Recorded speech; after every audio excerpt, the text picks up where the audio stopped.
नमस्कार साथियों, कैसे हैं आप सभी का अवसर क्लासेस में हार्दिक स्वागत है, अभिनंदन है।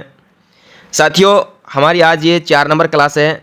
इससे पहले हम 3 क्लास कर चुके हैं, जिसके अंदर आपका जो त्यौहार टॉपिक है उससे रिलेटेड जितने भी मोस्ट इंपॉर्टेंट क्वेश्चन थे वो सारे हमने कवर कर लिए हैं। इसके बाद हम आपके जो राजस्थान के मेले हैं वो टॉपिक हम कर चुके हैं, और इसके अलावा हम आपके जो आभूषण टॉपिक है वो भी हम ऐसे ही इन क्वेश्चनों के माध्यम से कंप्लीट कर चुके हैं। हमारा वादा है कि 25 दिन के अंदर हम आपकी कल्चर जो आपका सब्जेक्ट है इसको पूरा करेंगे आपके सीटी एग्जाम से पहले। ठीक है, उसी क्रम के अंदर हम 3 क्लासें ले चुके हैं और आज हमारी ये 4थी क्लास है। ये जो हमारी क्लास है ये आपके लोक देवी देवता से संबंधित रहने वाली है। इसमें जितने भी हम क्वेश्चन करेंगे वो आपके लोक देवी देवता से संबंधित होंगे। इस टॉपिक को हम 2 क्लासों में कंप्लीट करेंगे। आज ये इसकी पहली क्लास है लोक देवी देवता की, और कल हमारी सेकंड क्लास रहेगी। तो आज की इस क्लास में आपको 30 महत्वपूर्ण क्वेश्चन देखने को मिलेंगे और 30 ही क्वेश्चन हम कल करने वाले हैं। तो इस प्रकार से हम आपका ये जो पूरा टॉपिक है वो 2 दिन में कवर कर लेंगे। अगर आप वैसे पढ़ेंगे तो मान के चलिए कि आप इस टॉपिक को 3 से 4 दिन में कवर कर पाएंगे। ठीक है, तो हम इस क्लास के अंदर मोस्ट इंपॉर्टेंट क्वेश्चन करेंगे जो पिछले 10 सालों से बार बार रिपीट हो रहे हैं, और ज़्यादातर संभावना ऐसे ही क्वेश्चनों की रहती है आगे आने वाले एग्जाम में पूछे जाने की। तो उसी को देखते हुए इसी प्रकार से हमने ये सीरीज शुरू की है। ठीक है, तो जो भी साथी नए जुड़े हैं तो चैनल को सब्सक्राइब जरूर कर लीजिएगा, और याद रहे कि रोज़ाना रात 8 बजे आप जुड़ जाएं। 8 बजे आपको ये क्लास मिलेगी रोज़ाना। ठीक है, इसके अलावा पूरे दिन में हमारी कोई क्लास नहीं रहती है, शाम को सिर्फ 8 बजे। और ये क्लास से ज़्यादा लंबी भी नहीं रहती है, 10 से मात्र 15 मिनट की क्लास रहती है। अगर आप 10 से 15 मिनट निकाल सकते हैं तो आपका एक टॉपिक अच्छी तरह से कवर हो जाता है, और इनमें से काफ़ी क्वेश्चन आपको आने वाले एग्जाम में देखने को भी मिलेंगे। इसके अलावा हमारा एक व्हाट्सएप चैनल है और एक हमारा टेलीग्राम चैनल है, उसको भी आप ज्वाइन करके रखें, क्योंकि परीक्षाओं से जुड़ी हुई जितनी भी जानकारी होती है आपको वहाँ पर देखने को मिल जाएगी। तो उनको भी सब्सक्राइब कर लीजिएगा। ठीक है, लिंक आपको वीडियो के डिस्क्रिप्शन में देखने को मिल जाएंगे। तो चलिए हम इस क्लास को शुरू करते हैं। तो आपके सामने आज का पहला क्वेश्चन है, राजस्थान के कौन से लोक देवता का संबंध लाछा गुजरी की प्रार्थना से है? गोगा जी, रामदेव जी, पाबू जी, तेजा जी। तो यहाँ पे हमारा जो राइट आंसर रहेगा वो रहेगा option number D, Teja ji. अगला क्वेश्चन, पर्वतसर का मेला किस लोक देवता की स्मृति में आयोजित किया जाता है? तेजा जी, पाबू जी, गोगा जी, रामदेव जी। तो किस लोक देवता का मेला कहाँ आयोजित किया होता है? पर्वतसर के अंदर। तो यहाँ पे साथियों आपका जो राइट आंसर रहेगा वो रहेगा option number A, Teja ji. इसके अलावा देखिए तीसरा प्रश्न, तेजा जी के चबूतरे को थान कहते हैं, तो बताइए पुजारी को क्या कहते हैं? शरणागत, सोहड़, घोड़ला, देव जी। तो यहाँ पे हमारा राइट रहेगा ऑप्शन नंबर सी, घोड़ला। यानी तेजा जी के जो चबूतरे होते हैं उसको तो हम थान कहते हैं, जबकि पुजारी को क्या कहते हैं? पुजारी को हम घोड़ला कहते हैं। प्रश्न नंबर 4, राजस्थान में सर्वाधिक महत्वपूर्ण लोक देवता माने जाते हैं, यानी सर्वाधिक जो महत्वपूर्ण लोक देवता कौन से हैं? तेजा जी, कबीर, तुलसीदास, सूरदास। तो आप सभी को पता है तेजा जी यहाँ पर आपका बिल्कुल राइट आंसर रहेगा। क्वेश्चन नंबर 5, राजा अजमल किस लोक देवता के पिता थे? रामदेव जी, पाबू जी, देवनारायण जी, तेजा जी। तो यहाँ पे आपका राइट रहेगा रामदेव जी, यानी रामदेव जी के पिताजी का नाम क्या था? राजा अजमल। क्वेश्चन नंबर 6, किस लोक देवता को कपड़े और मिट्टी के घोड़े की प्रतिकृति समर्पित की जाती है? यानी कपड़े और मिट्टी की एक मूर्ति है जो घोड़े की, यानी घोड़े की एक मूर्ति बनी होती है कपड़े और मिट्टी से, तो वो कौन से देवता को अर्पित की जाती है? तेजा जी, देवनारायण जी, गोगा जी, रामदेव जी। तो यहाँ पे जो आपका राइट रहेगा वो रहेगा ऑप्शन नंबर डी, यानी रामदेव जी को। क्वेश्चन नंबर 7, कामड़िया पंथ के संस्थापक कौन थे? संत पीपा, संत धन्ना, संत लालदास, संत रामदेव। तो यहाँ पे ऑप्शन नंबर डी बिल्कुल सही होगा, संत रामदेव। अगला क्वेश्चन, रामदेव जी के भक्तों द्वारा गाए जाते हैं ब्यावले, पवाड़े, कवाली, विवाह। तो यहाँ पे होगा आपका राइट ब्यावले। साथियों कमेंट करके जरूर बताएं अंत में कि आपने कितने क्वेश्चन इस सेशन में सही किए हैं। रामदेवरा का प्राचीन नाम बताइए। रामदेवरा का प्राचीन नाम क्या था? मारूभाषा, अल्पस, रुणेचा, सलियापुर। तो आप सभी को पता है रामदेवरा का प्राचीन नाम था रुणेचा। क्वेश्चन नंबर 10, वह जिला जिसमें लोक देवता रामदेव जी की समाधि अवस्थित है? जोधपुर, बाड़मेर, जैसलमेर, बीकानेर। तो जैसलमेर यहाँ पे आपका राइट रहेगा option number C. Question number 11, नेजा क्या है? देवता का चढ़ावा, मंदिर का गर्भगृह, रामदेव जी की पंचरंगी पताका, तलवार के समान एक आयुध। तो यहाँ पे आपका राइट रहेगा रामदेव जी की पंचरंगी जो पताका होती है उसको नेजा कहा जाता है, जबकि रात्रि जागरण को जम्मा कहते हैं।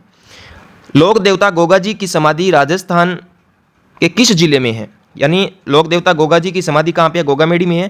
तो आपको बताना है कि जो गोगामेड़ी स्थान है ये राजस्थान के कौन से जिले में है? उदयपुर, जैसलमेर, भरतपुर, हनुमानगढ़।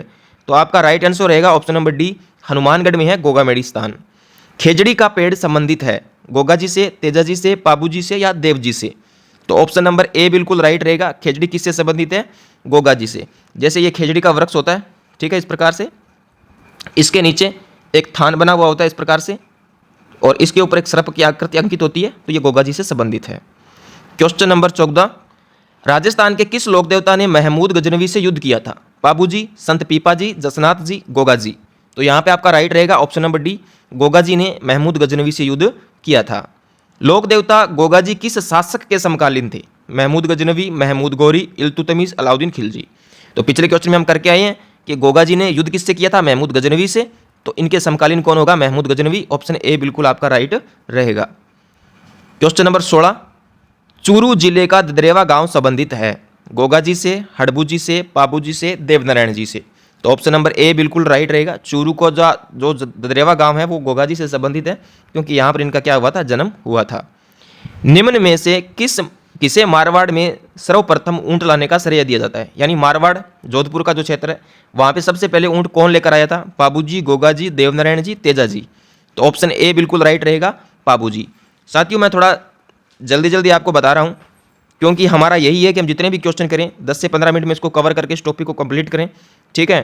तो सेशन अच्छा लग रहा है तो वीडियो को लाइक जरूर करें, शेयर करें और कमेंट करके जरूर बताएं, ठीक है? और चैनल को सब्सक्राइब भी कर लें। चलिए क्वेश्चन नंबर 18, जाहर पीर के नाम से कौन से लोक देवता को जाना जाता है? जाहर पीर के नाम से हड़बू जी, रामदेव जी, देवनारायण जी, गोगा जी? तो यहाँ पे आपका जो राइट आंसर रहेगा वो रहेगा option number D, Goga ji को जाहर पीर के नाम से भी जाना जाता है।